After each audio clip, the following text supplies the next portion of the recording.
My name is John Corr, and I'm the author of the book 8 Times Up, published by Orca Book Publishers. 8 Times Up is kind of a love letter to the martial art Aikido, and that's a martial art that I train in. I'm a 3rd degree black belt, and if that sounds high, my teacher is a 9th degree black belt. He's the most senior practitioner in the world. One of the things that he teaches us is that we don't need to be aggressive in life. Really, Aikido is about being assertive, learning to stand up for yourself and learning to stand your ground. With all of the talk about standing, we do also do a lot of falling. And there's a saying in Japanese martial arts: if you fall down 7 times, you have to get up 8. And that's what gives me the title of the book, 8 Times Up. So the main character in 8 Times Up is a boy named Riley. And Riley experiences something that he and his mom call the surge.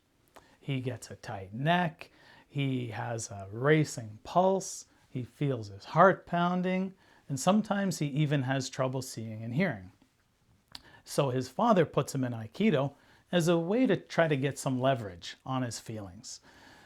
He has to learn that it's okay to fall, that it's okay to fail if you can pick yourself back up.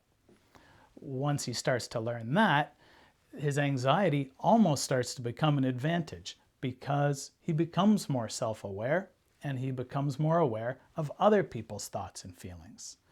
The problem is he starts to get a little too confident and thinks that he can swoop in and save the day for other people. So this is a new challenge for Riley to learn. What can you do to stand beside people when you can't just solve their problems for them? Another character in 8 Times Up is a girl named Wafei. She trains in Aikido, and she's better than all the boys. She can kick all the boys' butts. But she doesn't seem too happy to be there. Riley tries to get to know her to find out why. Now, he doesn't know it right away, but she's frustrated because she had trained in judo before. She felt that she had to leave judo because she trains in a hijab. What I found out as an author is that girls and women are not allowed to wear a hijab according to the official rules of judo. I had originally learned this back in 2012.